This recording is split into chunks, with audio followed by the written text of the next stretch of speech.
Selamat siang Abang. Selamat Bang, siang. gimana nih perkembangan kasus yang makin riuh, yaitu kasus Eki dan Vina. Dan kemarin Ibtu Rudiana tidak datang dalam Sumba Pocong Sakatatal. Lihat dari Abang sebagai penyidik, mantan penyidik, gimana nih? Begini ya, selamat siang tentu untuk rekan-rekan media semua. Mungkin terdahulu saya sudah jelaskan tentang pokok permasalahan yang menyangkut kepada Ibtu Rudiana ya. Memang dalam hal ini saya sudah menyatakan pada saat Ibtu Rudiana menyatakan saya siap untuk sumpah pocong, itu sebenarnya saya bilang dasar polisi bodoh, saya bilang polisi goblok. Seorang perwira Polri masih bisa berbicara tentang sumpah pocong.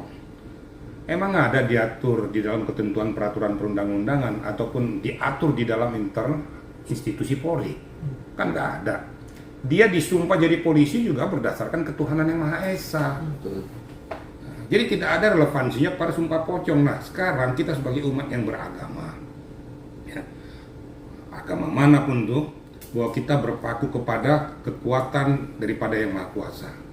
Jadi kalau kita mengacu kepada kekuatan sumpah pocong, kalau seandainya dia salah ataupun berbohong, terus apa relevansinya dengan sumpah pocong? Pocong tuh bisa mau melakukan apa?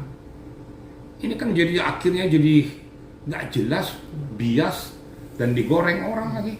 Yang sialnya orang-orang yang mengerti hukum, mengerti undang-undang, mengamini tentang masalah sumpah pocong ini sialnya di situ.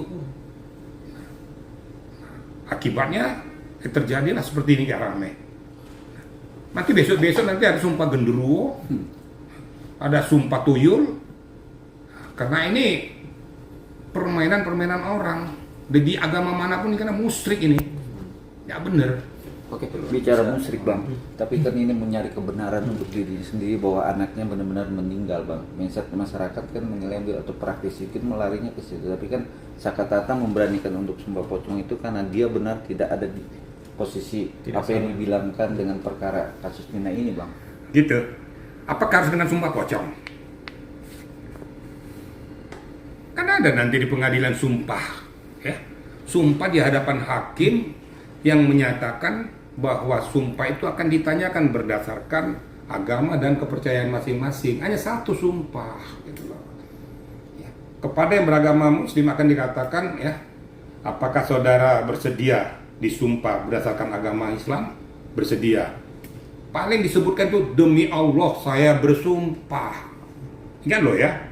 Karena kita kekuatan daripada yang Maha Kuasa. Kalau yang Kristen dikatakan demi Tuhan saya bersumpah. Berarti keesaan. Kok bisa-bisanya untuk mencari kebenaran itu dengan menggunakan pocong? Ini kan sudah musyrik. Berarti kau menduakan Tuhan.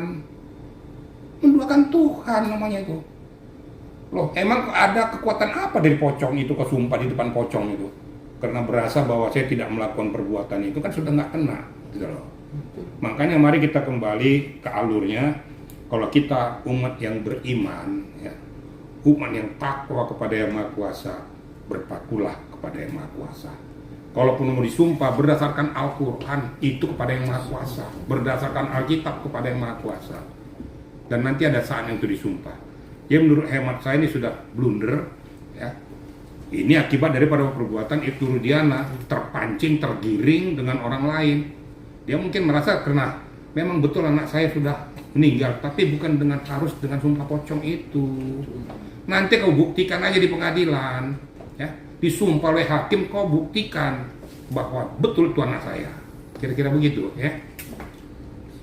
Membuat menggiring masyarakat semakin tidak percaya dengan adanya hukum juga ya. Akibatnya seperti itu. Jadi seolah-olah bahwa hukum di Indonesia ini tidak berjalan lah. Kalau seandainya hukum tidak berjalan, lah kita nih rakyat Indonesia mau percaya dengan mana lagi? Itu kan hukum yang ada di negara Republik Indonesia. Terus kalau tidak percaya mau pakai hukum apa? Hukum rimba kita. Nah, kan hukum itu tegak. Kalaupun yang melakukan itulah oknum. Ingat loh ya, hukum itu sudah lurus. Hukum itu sudah paten. Tetapi oknum kan kita tidak bisa melihat, kan oknum macam-macam. Ada untuk kepentingan pribadi, kelompok dan lain sebagainya. Itu kan oknum. Tapi jangan dong hukum kita dikebiri. Contoh, ada yang bilang polisi dibubarkan. Loh, kalau polisi dibubarkan mau jadi apa? Lapor kemana? Mau lapor kepada security kalau terjadi pembunuhan? Mau lapor kepada satpam?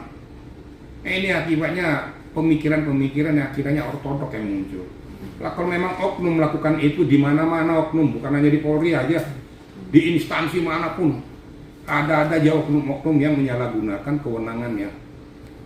Ini mari sama-sama kita luruskan. Kalau oknum itu memang betul-betul bersalah, kita buktikan harus diberikan tindakan, sanksi oleh institusinya, gitu loh. Tapi jangan lembaganya. Lembaga tuh syah. Dulu pernah saya katakan, negara bisa berdiri apabila ada TNI, ada Polri, ada pemerintahannya, ada pimpinan negaranya. Kalau tidak ada ini, setidak-tidaknya negara tidak akan bisa berdiri. Kira-kira gitu ya. Bang, bicara negara Bang, tapi pada akhirnya kan Ibtu Rudiana sudah diperiksa di Propam selama 3 hari ini Bang. Namun dari Mabes Polri atau dari pihak yang berwenang juga pelit untuk menjabarkan apa fakta-fakta dalam pemeriksaan ini. Abang sebagai mantan penyidik harus Sebenarnya bukan pelit ya. Tapi itu kan ada etika prosedur, etika internal yang tidak perlu semua harus dipublikasikan keluar. Karena ini masalah kode etik Polri. Tapi saya yakin dengan tidak munculnya Ibtu Rudiana pasti dia sudah kena tegur. Pasti sudah kena tegur ya. Makanya tidak berani muncul ke permukaan untuk menghadiri sumpah pocong. Itu baru benar. Tapi perkataannya blunder. Itu yang saya katakan tadi itu perwira bodoh. Kok terpancing gitu loh. Saya yakin dari Propam sudah memeriksa yang bersangkutan karena saya juga mantan orang Propam. Pasti saatnya nanti akan diberikan sanksi juga kepada yang bersangkutan. Karena dia menggiring orang jadi berpersepsi macam-macam. Nah ini juga kita harus tegas, dari institusi juga harus tegas. Kita memang mengakui dia kehilangan anak, tapi jangan tergiring akibatnya jadi rusak. Ya. Nah, kita serahkan aja kepada institusi Polri, berikan sanksi sesuai dengan kesalahan yang dia lakukan. Dan saya yakin pasti akan dilakukan itu. bicara sanksi. Apa harus kontak dikeluarkan atau gimana Bang? Oh ya enggak lah. Kan kita lihat kadar daripada kesalahan yang bersangkutan. Ada kesalahan berat, ya, ada kesalahan ringan. Kalau hanya ucapan menyatakan gitu ya, nggak mungkin diberikan sanksi, demosi dan lain sebagainya. Kecuali dia melakukan pembunuhan dan lain sebagainya, pasti akan dipecat. Tapi kalau kayak gitu ya enggak lah, ya. Tapi pasti akan diberikan sanksi. Apakah dia demosi, apakah sementara dibebas tugaskan dari Kapolseknya, dicopot dan lain sebagainya, macam-macam. Karena dia melakukan kesalahan yang mengakibatkan masyarakat jadi berpersepsi macam-macam. Tapi saya yakin pasti akan diberikan sanksi oleh pimpinan Polri. Ini kan masih berjalan semua, ya. Kira-kira gitu, ya.